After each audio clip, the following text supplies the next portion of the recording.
रात का घना अंधेरा चारों ओर फैल चुका था। घड़ी की सुइयां 10 का आंकड़ा छू रही थीं।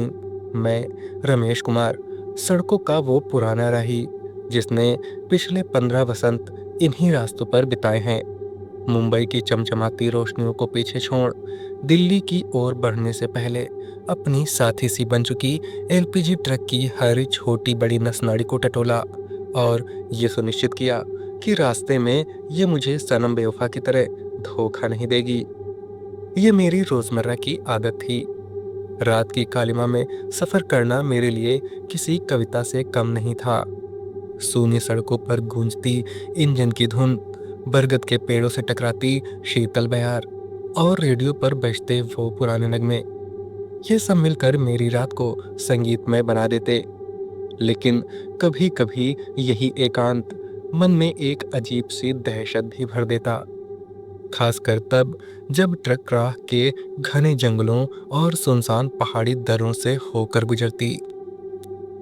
पिछले कुछ महीने से मैं इसी राह का राही बन गया हूँ। मुंबई से माल लाद कर दिल्ली की ओर जाना और फिर वापस मुंबई आना, जैसे किसी अनकही कहानी का पात्र जो बार बार अपनी कहानी दोहराता है। रात की स्याह चादर में लिपटी सड़क पर अकेले चलते हुए कई बार ऐसा लगता था जैसे कोई परछाई मेरा पीछा कर रही है। शायद ये मेरे एकाकीपन का भ्रम था, या फिर लंबी यात्रा की थकान से जन्मा कोई वहम। पर आज की रात हवा में एक भेदी ठंडक थी जो सीधे रूह तक को कपा रही थी। मैंने अपनी पुरानी ट्रक को नेशनल हाईवे की काली पट्टी पर दौड़ा दिया। सामने फैला था अनंत अंधेरा और उसमें छिपे हजारों राज। मैं तैयार था इस रहस्यमयी सफर के लिए, लेकिन नहीं जानता था कि आज की रात मेरी किस्मत का पासा पलटने वाली है। घड़ी की सुइयां 11 का आंकड़ा छू रही थीं जब मेरी ट्रक महाराष्ट्र मध्य प्रदेश की सीमा पर फैले घने जंगलों के बीच रेंग रही थी। तभी अचानक रेडियो में विचित्र आवाजें गूंजने लगीं। पहले मामूली सी खरखराहट, फिर धीमी होती आवाज और अंत में मौत जैसी खामोशी। वातावरण में अचानक आई बर्फीली सर्दी ने मेरे रोंगटे खड़े कर दिए। ट्रक की खिड़कियां जैसे किसी अदृश्य धुएं से धुंधली होने लगीं। बाहर का नजारा धुंध के पर्दे में विलीन होता जा रहा था। सड़क के किनारे खड़े लंबे लंबे पेड़ भूतिया आकार जैसे लग रहे थे। तभी जैसे काली रात से उपजी एक काली बिल्ली अचानक सड़क पर आ गई। उसकी चमकती आंखें सीधे मेरी आंखों में देख रही थीं, जो मेरी आत्मा को भेद रही थीं। रात के सन्नाटे में अचानक उस बिल्ली को ट्रक के सामने देखकर मैंने तुरंत ब्रेक लगाया, मगर ब्रेक लगाते ही वो परछाई हवा में कहीं घुल गई। मेरी आंखें उस अंधेरे को टटोलने लगीं जहां अभी कुछ देर पहले वो बिल्ली खड़ी थी। तभी पीछे से आती एक भयावह खरोंच की आवाज ने मेरी रूह कपा दी, जैसे किसी नुकीले नाखूनों से ट्रक की धातु को कोई चीर रहा हो।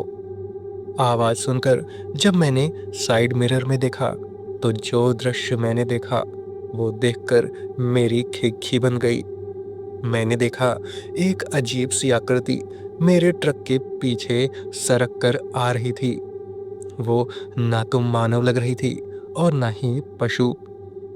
उसकी आंखें जलती मशाल जैसी दहक रही थीं और उसके विकराल हाथ अजीब तरह से मुड़े हुए मगर इतने लंबे थे कि मुझे ये डर सता रहा था कि अगर इसने अपने हाथ सीधे कर दिए तो ये हाथ सीधे मेरे गले तक भी आ सकते हैं। घबराहट में मैंने ट्रक का एक्सीलेटर दबा दिया, पर जैसे जैसे मेरा ट्रक दौड़ता रहा वैसे वो आकृति भी ट्रक के पीछे आ रही थी। जितनी तेज मैं भागता वो उतनी ही और निकट आती। अब मेरे कानों में भूतिया आवाजों का कोरस गूंजने लगा। कभी जंगल के एक तरफ से बच्चों की किलकारियां सुनाई देती, तो कभी दूसरी तरफ से दर्दनाक चीखें। तो कभी कहीं से शैतानी ठहाकों की गूंज। मेरा दिमाग इस भयावह वास्तविकता को स्वीकार करने से इनकार कर रहा था।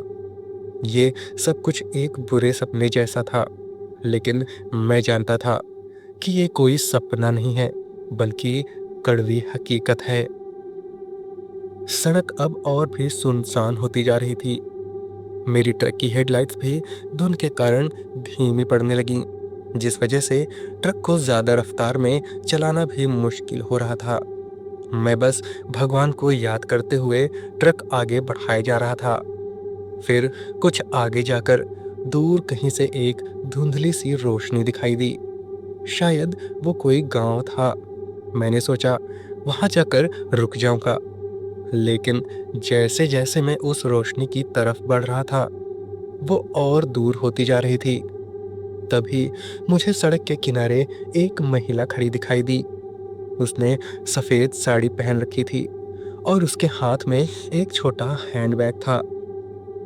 मैंने सोचा कि इतनी रात को कोई महिला अकेले कैसे हो सकती है, और वो भी इतनी सुनसान जगह पे।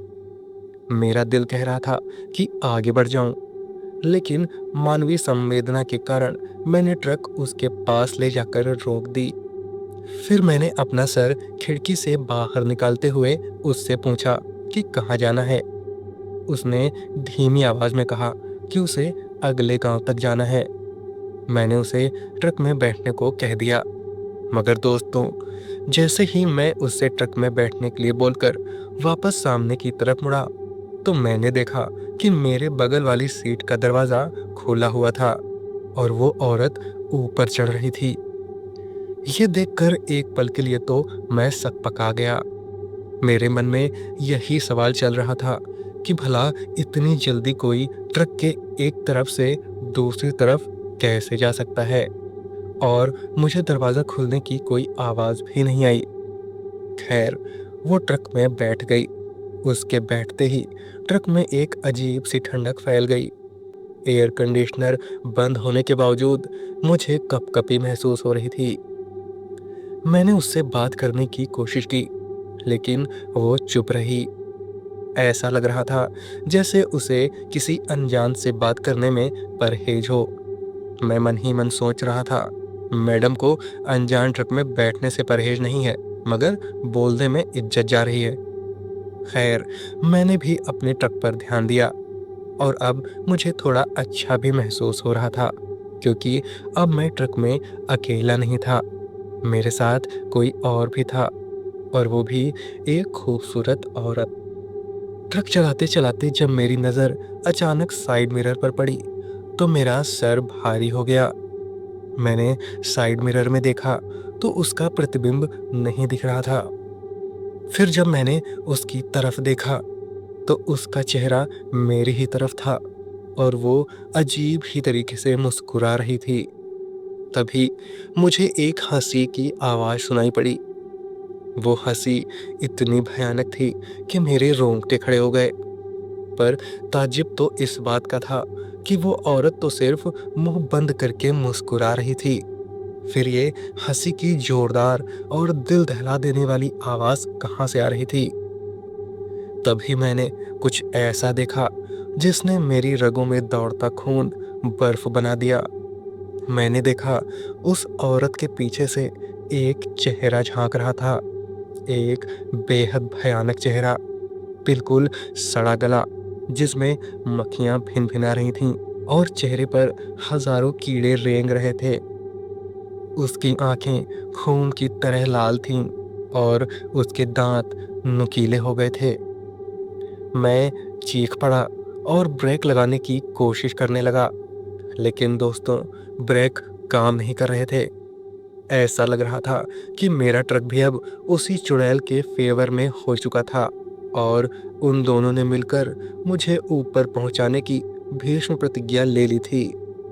ट्रक तेजी से आगे बढ़ती जा रही थी और वो चेहरा अब घिसटते हुए मेरी तरफ बढ़ने लगा था। मैंने अपनी आंखें बंद कर ली और भगवान का नाम लेने लगा। तभी एक जोरदार झटके के साथ ट्रक अपने आप रुक गया। जब मैंने आंखें खोली तो अब वहाँ कोई नहीं था, लेकिन ट्रक की सीट पर खून के धब्बे थे। साथ ही एक चिट्ठी भी थी जिस पर लिखा था, 20 साल पहले इसी जगह पर एक ट्रक ड्राइवर ने मेरी हत्या कर दी थी। हर रात मैं उसी ट्रक ड्राइवर की तलाश में निकलती हूँ। मेरे हाथ पैर कांपने लगे क्योंकि मैं जानता था कि वो ट्रक ड्राइवर कौन था। दोस्तों, वो मेरा चाचा था जिसने मुझे ये ट्रक विरासत में दी थी। उस रात के बाद से मेरी जिंदगी बदल गई। हर रात जब मैं उस सड़क से गुजरता, मुझे वो महिला दिखाई देती। कभी वो मेरे ट्रक के पीछे दौड़ती, कभी अचानक केबिन में प्रकट हो जाती। उसकी चीखें मेरे कानों में गूंजती रहीं। मैंने रूट बदलने की कोशिश की, लेकिन हर नई सड़क पर वो मौजूद थी। मेरी नींदें उड़ गईं, खाना पीना छूट गया। लोग कहते कि मैं पागल हो गया हूँ, लेकिन मैं जानता था कि सच क्या है। मेरे चाचा के पाप की सजा मुझे मिल रही थी। रात रात भर मैं उस आत्मा की आवाज सुनता जो मुझसे न्याय की मांग करती। मेरा दिमाग काम करना बंद कर चुका था। मैं ड्राइविंग के दौरान भी उसे देखता, कभी सड़क पर लेटी हुई, कभी मेरे बगल में बैठी हुई। मैंने पुलिस में जाने की भी सोची, लेकिन कौन यकीन करेगा एक पागल ड्राइवर की बात पर, ये सोचकर नहीं गया। हर रात और भयानक होती जाती। अब वो सिर्फ दिखाई ही नहीं देती, बल्कि मुझे छूती भी। उसके ठंडे हाथों का स्पर्श मेरी रूह तक को कँपा देता। मेरे शरीर पर खरोंचों के निशान मिलने लगे। मैं जानता था कि वो मुझे धीरे धीरे मारना चाहती है, जैसे मेरे चाचा ने उसे मारा था। रात के 3 बजे मैं अपने ट्रक में बैठा था जब मुझे एहसास हुआ कि मैं उसी सुनसान सड़क पर आ गया हूँ जहाँ ये सब शुरू हुआ था। मैंने अपने चाचा की पुरानी डायरी पढ़ी थी जिसमें उन्होंने अपना जुर्म कबूल किया था। उस रात 20 साल पहले उन्होंने एक युवा महिला को मार डाला था और उसकी लाश को यहीं दफना दिया था। अचानक मेरा ट्रक रुक गया, इंजन बंद हो गया और लाइटें झिलमिलाने लगीं। बाहर घना कोहरा था, लेकिन मैं देख सकता था कि कोई मेरी तरफ आ रहा है। वही महिला खून से लथपथ मेरी तरफ बढ़ रही थी। इस बार उसकी आंखों में सिर्फ बदला नहीं था, एक अजीब सी करुणा भी थी। उसने मेरी तरफ हाथ बढ़ाया और कहा, मैं जानती हूँ तुम निर्दोष हो, लेकिन तुम्हारे चाचा को सजा मिलनी चाहिए। मुझे मेरी कब्र से निकालो, मुझे न्याय दिलाओ। मैंने कांपते हाथों से अपने फोन में पुलिस का नंबर डायल किया। अगले दिन पुलिस ने उस जगह की खुदाई की। उन्हें एक महिला का कंकाल मिला और मेरे चाचा को गिरफ्तार कर लिया गया। लेकिन ये कहानी यहीं खत्म नहीं हुई, क्योंकि जब मैं आज भी उस सड़क से गुजरता हूँ तो कभी-कभी एक महिला की मुस्कुराहट दिखाई देती है। मेरे चाचा ने जेल में आत्महत्या कर ली, लेकिन उससे पहले एक चिट्ठी छोड़ गए जिसमें लिखा था, मुझे माफ कर दो, मैंने एक बेगुनाह की जिंदगी बर्बाद की और अपने भतीजे की जिंदगी भी तबाह कर दी। अब मैं अपनी सजा भुगतने जा रहा हूँ। आज भी जब कोई ट्रक ड्राइवर उस सड़क से गुजरता है तो लोग कहते हैं कि 2 आत्माएं दिखाई देती हैं, एक शांत और एक पछतावे से भरी हुई। ये कहानी सच्ची है या नहीं, ये तो नहीं पता, लेकिन एक बात तय है, हर अपराध की सजा मिलती है, चाहे इस जन्म में या फिर इस जन्म के बाद। तो दोस्तों, आपको ये कहानी कैसी लगी, हमें कमेंट करके ज़रूर बताएं। अगर आपको कहानी पसंद आई हो तो चैनल को सब्सक्राइब करना ना भूलें तथा अपने दोस्तों के साथ भी शेयर करें। तो मैं गौरव मिलूंगा एक नई कहानी के साथ। तब तक के लिए धन्यवाद।